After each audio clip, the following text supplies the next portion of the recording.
हर्षित landmark, सपनों का घर जैसा आप चाहते हैं हम बनाते हैं। 1, 2 एवं 3 BHK ready position flats. Call 9827 321 321।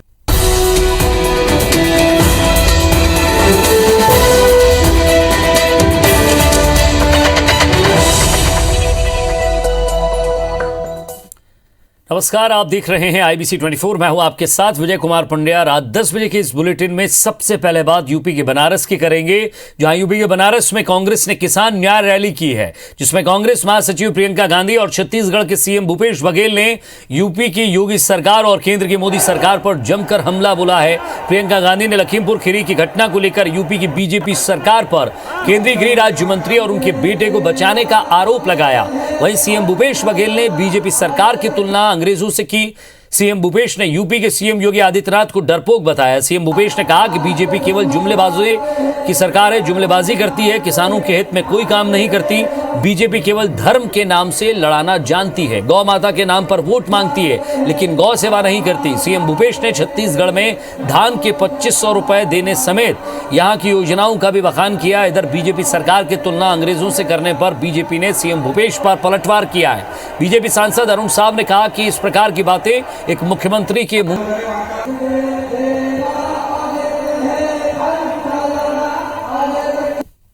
आपने कभी ऐसा देखा है कि एक आदमी 6 किसानों को कुचल दे, 6 लोगों की हत्या कर दे और उसको पुलिस निमंत्रण दे रही है कि आइए हमसे बात करिए? आपने कहीं ये देखा है? बताइए। यहाँ के मुख्यमंत्री मंच पे बैठे हुए उस मंत्री का बचाव कर रहे हैं जिसके बेटे ने ऐसा काम किया है।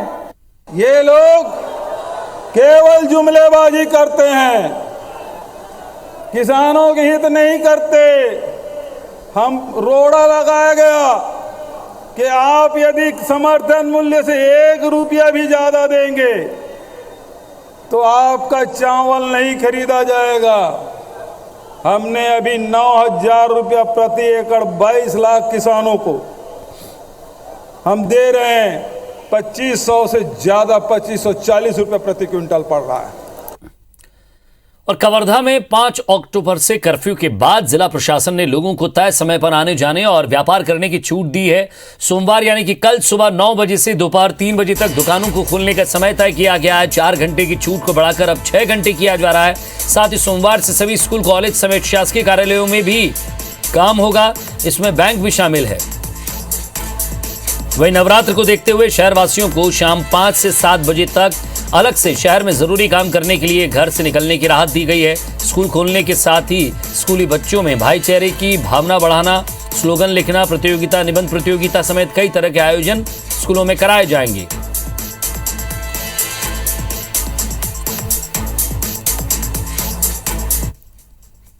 सात बजे से लेकर सुबह 6 बजे तक पूर्णतः वो लागू रहेगा जो प्रतिबंध लगाए गए थे वो। एंड जो सब्जी है, फल है, दूध है, इस टाइप के आइटम के लिए हाकर के माध्यम से ही व्यवस्था जो प्रातः 6 से प्रातः 10 बजे तक के लिए जो की गई है उसी में लागू। जब भी पब्लिक घर से अपने बाहर निकलेंगे तो अपने ID कार्ड लेकर निकलेंगे। कार्यालय समय पे पूरे कार्यालय खुले रहेंगे। कवर्धा की घटना को लेकर पुलिस की गिरफ्तारी के विरोध में बीजेपी जेल भरो आंदोलन करने की तैयारी में। बीजेपी प्रदेश अध्यक्ष विष्णुदेव साय ने पुलिस पर प्रदेश सरकार के इशारे पर बीजेपी सांसद, पूर्व विधायक और कार्यकर्ताओं के खिलाफ गैर जमानती मामला दर्ज करने का आरोप लगाया है। उन्होंने चेतावनी देते हुए कहा कि अगर पुलिस सरकार के इशारे पर बीजेपी नेताओं और कार्यकर्ताओं को गिरफ्तार करती है तो बीजेपी के सभी सांसद, पूर्व सांसद, विधायक, पूर्व विधायक, पदाधिकारी और कार्यकर्ता एक साथ गिरफ्तारी देंगे। ऐसी स्थिति में प्रदेश की जेल में जगह कम पड़ जाएगी। इस पर पलटवार करते हुए कैबिनेट मंत्री रविंद्र चौबे ने कहा कि बीजेपी बिना किसी मुद्दे को लेकर राजनीति कर रही है। उन्होंने कहा कि सबूत के आधार पर कवर्धा के मामले में लोगों के खिलाफ मामला दर्ज किया गया है और ऐसे लोगों के खिलाफ कार्रवाई भी की जाएगी, चाहे वो कोई भी हो।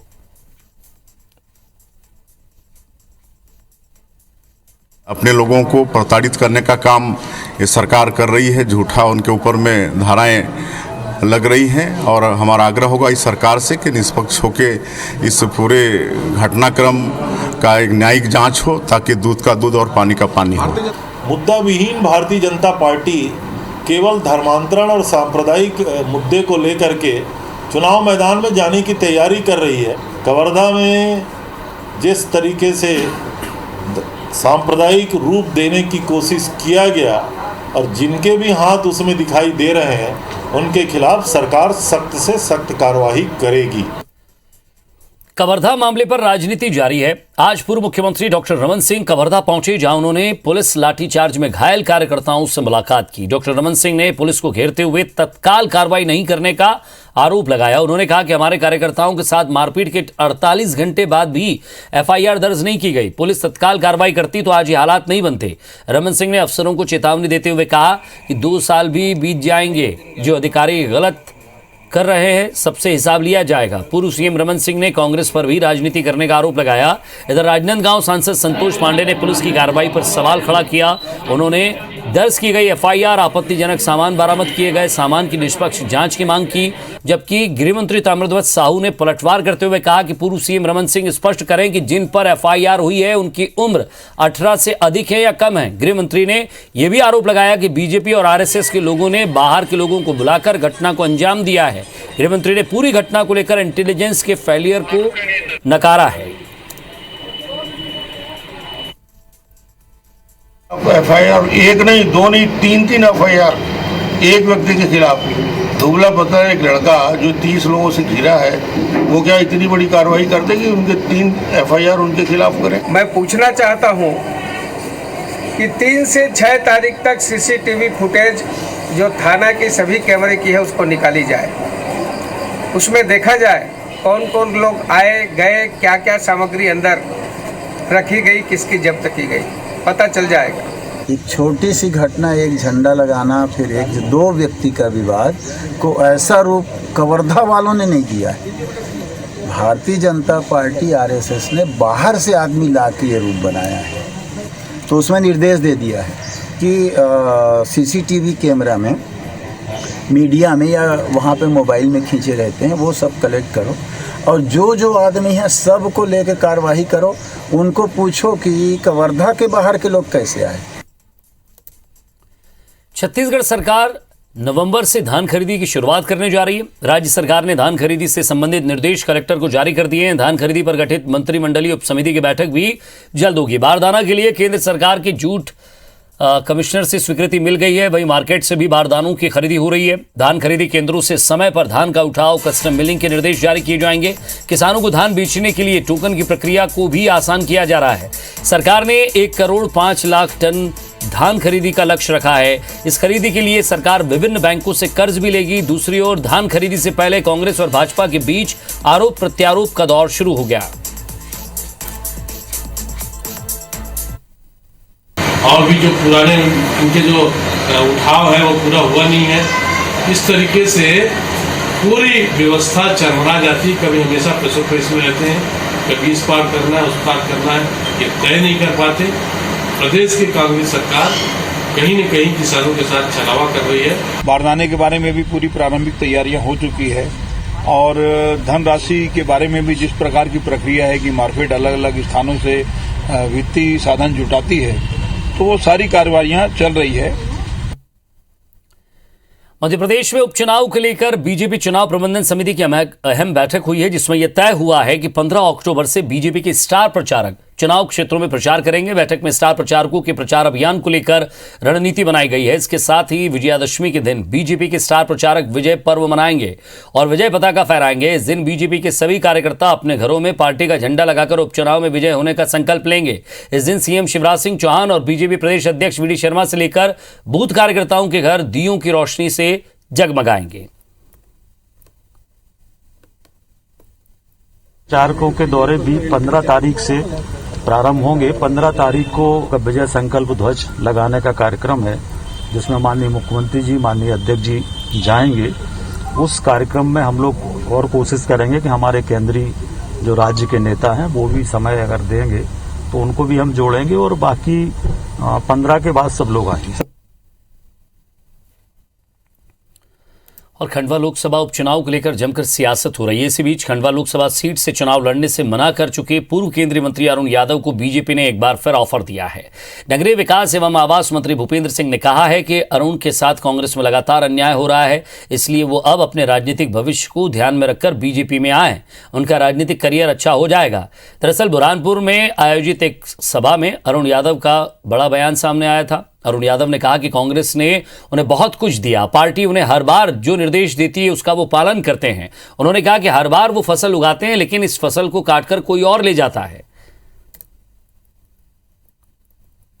उनकी सारी तैयारी हो गई थी, चुनाव संचालक तय हो गए थे, चुनाव कार्यालय खुल गए थे, सारी तैयारी हो गई थी, तो उनका टिकट काट कर और दूसरे किसी को टिकट दे दिया, तो ये निश्चित रूप से उनके साथ अन्याय हुआ है। तो अरुण यादव जी से भी हम लोग अपील करेंगे कि अपने राजनीतिक भविष्य को ध्यान में रखकर भारतीय जनता पार्टी में आए, जिससे कि उनका राजनीतिक भविष्य अच्छा हो सके। खंडवा लोकसभा उपचुनाव को लेकर प्रदेश बीजेपी अध्यक्ष वीडी शर्मा 2 दिन के दौरे पर बुरहानपुर पहुंचे। उन्होंने सबसे पहले कन्या पूजन कर बीजेपी के चुनावी कार्यालय का शुभारंभ किया। उसके बाद प्रेस कॉन्फ्रेंस की। वीडी शर्मा ने कहा कि बीजेपी केंद्र और राज्य सरकार की जन कल्याणकारी योजनाओं को लेकर जनता से वोट मांगेगी। वीडी शर्मा ने पूर्व सीएम कमलनाथ और दिग्विजय सिंह पर निशाना साधा। उन्होंने कहा कि कमलनाथ के लिए मध्य प्रदेश सिर्फ छिंदवाड़ा ही है, वो इसी क्षेत्र का विकास करते हैं। राहुल गांधी को लेकर उन्होंने कहा कि खुद राहुल गांधी ही कांग्रेस को नेस्तनाबूद करने में लगे हैं, ये सब अंतर्राष्ट्रीय झुटेले हैं। गरीब कल्याण की योजनाओं के आधार पर केंद्र सरकार और राज्य सरकार के नेतृत्व के प्रति विश्वास जो आम और गरीब जनता का है, उस आधार पर हम मैदान में उतरे हैं। इसलिए चुनाव को हम ऐतिहासिक बहुमत के साथ जीतेंगे। इतना ही मुझे आज आप सब लोगों से इस पत्रकार वार्ता में कहना था।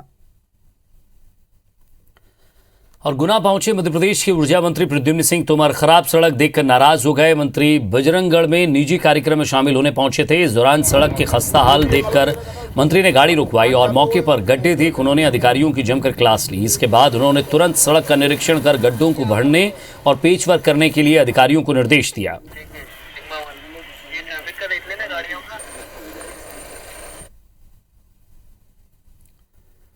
दतिया के रामनगर पहुंचे मध्य प्रदेश के गृह मंत्री नरोत्तम मिश्रा। यहां आयोजित सामाजिक समरसता और अस्पृश्यता निवारण कार्यक्रम में शामिल हुए। गृह मंत्री ने यहां 40 हितग्राहियों को 33,44,000 रुपए की राशि वितरित की। इसी दौरान उन्होंने दलित समुदाय के साथ भोजन कर समाज में फैली कुरीतियों को दूर करने का संदेश भी दिया है। उन्होंने कहा कि इस शिविर का मूल उद्देश्य ये है कि हमें कभी भी किसी समाज को छोटा बड़ा नहीं समझना चाहिए। गृह मंत्री नरोत्तम मिश्रा ने कार्यक्रम को संबोधित करते हुए कहा, दलित समुदाय के लिए जितना काम बीजेपी ने किया है, इतना किसी दल ने नहीं किया। उन्होंने कहा कि बाबा साहेब अम्बेडकर के पंच तीर्थों का निर्माण भी बीजेपी ने ही करवाया है। गृह मंत्री ने मोदी सरकार और शिवराज सरकार की जन कल्याणकारी योजनाओं की जानकारी दी। मंत्री नरोत्तम मिश्रा ने फूल सिंह बरैया के राज्यसभा में ना पहुंचने को लेकर उन्होंने कांग्रेस पर निशाना साधा।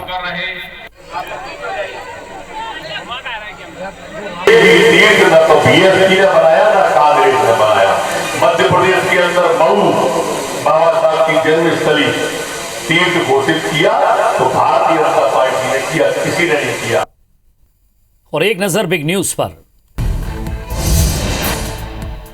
कांग्रेस महासचिव प्रियंका गांधी ने आज मोदी के गढ़ वाराणसी में जगतपुर में किसान न्याय रैली की है और इस दौरान उन्होंने लखीमपुर की घटना को लेकर राज्य और मोदी सरकार पर जमकर निशाना साधा है। उन्होंने कहा है कि इस देश के गृह राज्य मंत्री के बेटे ने लखीमपुर में अपनी गाड़ी के नीचे 6 किसानों को कुचल दिया, लेकिन यहाँ के मुख्यमंत्री उस मंत्री का बचाव कर रहे हैं।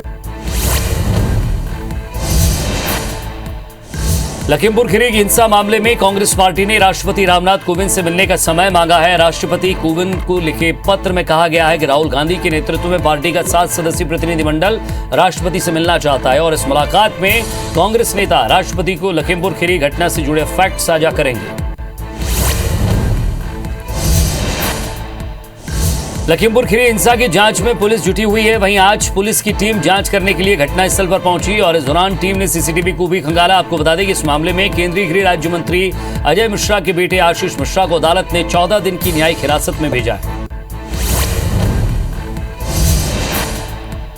एनआईए ने जम्मू कश्मीर में छापेमारी के दौरान द रेसिडेंट्स फ्रंट के 2 सदस्यों को गिरफ्तार किया है। पूछताछ के दौरान लश्कर-ए-तैयबा और टीआरएफ की नई साजिश का भंडाफोड़ हुआ है। पाकिस्तानी आकाओं के इशारे पर आतंकी संगठन लश्कर तैयबा के साथ मिलकर ये लोग बड़ी वारदात की साजिश रच रहे थे।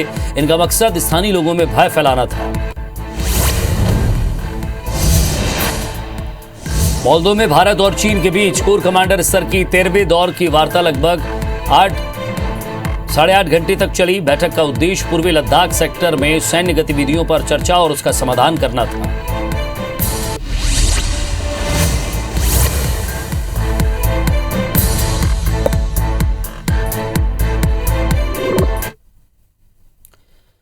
कोरोना काल में काम करने वाले एसडीआरएफ के स्वास्थ्य कर्मचारियों के वेतन नहीं दिए जाने का मामला सामने आया है। राज्य में करीब 3,300 ऐसे कर्मचारी हैं जिन्हें 2 से 3 माह का वेतन नहीं मिला। स्वास्थ्य कर्मचारियों को सीएमएचओ द्वारा ये बताया जाता है कि मंत्रालय से राशि नहीं मिली है। एसडीआरएफ के तहत इन स्वास्थ्य कर्मियों की भर्ती सीएमएचओ के जरिए जिले में हुई थी। आपदा मोचन निधि के माध्यम से उनका वेतन 16,500 रुपये तय हुआ। 3 महीने के लिए हुए कॉन्ट्रैक्ट को 3 बार बढ़ाया गया, जिसके बाद उन्हें नौकरी से निकाल दिया गया। आपको बता दें कि यहाँ नारायणपुर कोंडागांव जिले में 5-5 महीने तक का वेतन नहीं दिया गया है।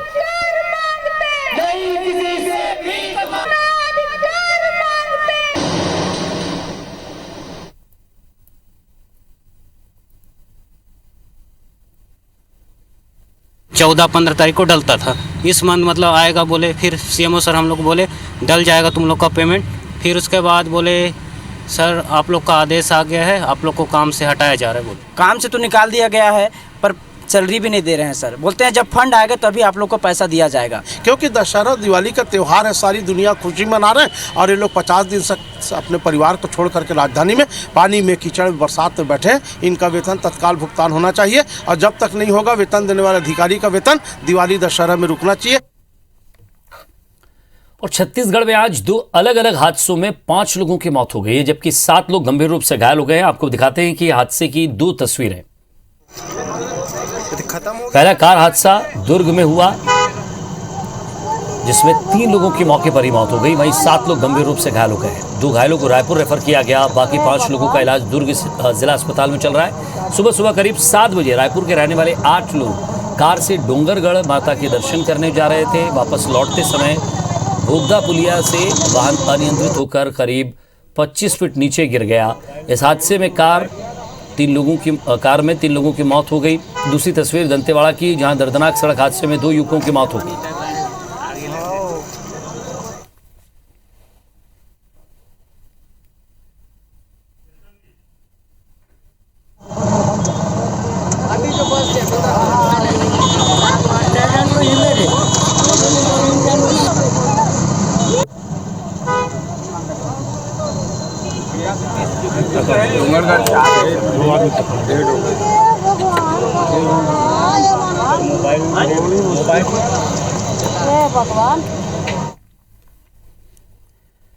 जबलपुर में शासकीय स्कूल का स्लैब गिरने से बच्चे की मौत के मामले में प्रशासन ने सख्ती दिखाई है। प्रशासन और पुलिस अधिकारी डुंगरई शासकीय मिडिल स्कूल बेलखेड़ा पहुंचे और घटनास्थल का निरीक्षण करने के बाद स्कूल को सील कर दिया गया।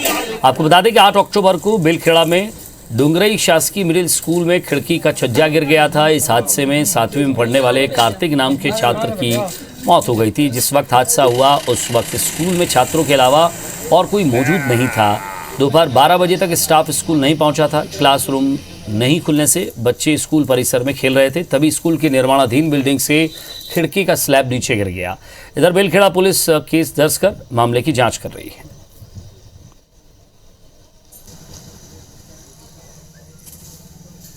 ये जो बेलखेड़ा में मिडिल स्कूल काम हुआ है, इसमें पहली आवश्यकता तो ये है, इसमें सुरक्षात्मक तरीका अपनाना चाहिए था। अपनी कार्रवाई या कानून के दायरे में जो जैसी व्यवस्था हो सकती है, जो कानून की प्रक्रिया है उसके तहत ही हो पाएगा। और जांच का विषय है। संबल प्राचार्य और बीओ मैडम को ताकीद किया है कि वो उसका पता करें कि क्या वास्तव में शिक्षक देर से आते हैं। ये जांच का विषय अलग से होगा, किंतु प्रथम दृष्टया जो है छज्जा का गिर जाना बहुत साधारण सी ठोकर से वो एक बहुत ही चिंता का विषय है। तो ये निर्माण में थोड़ी कहीं चूक नजर आ रही है। पहले डिप्टी कलेक्टर के घर चोरों ने धावा बोला और फिर डिप्टी कलेक्टर के नाम एक तंज भरी चिट्ठी छोड़ दी। मामला देवास का है, जहां डिप्टी कलेक्टर त्रिलोचन सिंह गौड़ के सिविल लाइन स्थित सरकारी आवास पर चोरों ने धावा बोल दिया। घर पर नगद पैसे नहीं मिलने पर चोरों ने डिप्टी कलेक्टर के नाम तंज भरी चिट्ठी लिखकर छोड़ दी। चोरों ने चिट्ठी में लिखा कि जब पैसे नहीं थे तो लॉक ही नहीं करना था। चोरी की वारदात का खुलासा तब हुआ जब डिप्टी कलेक्टर अपने आवास पर पहुंचे।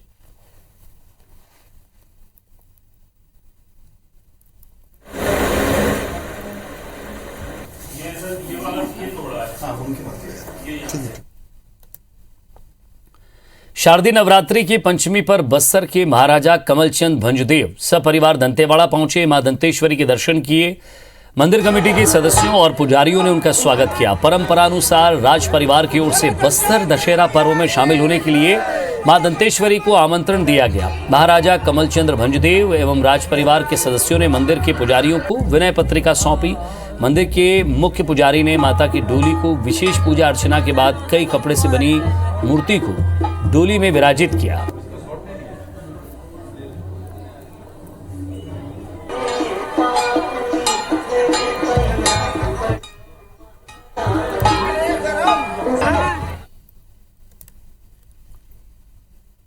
और इसी के साथ फिलहाल इस बुलेटिन में इतना ही। नमस्कार।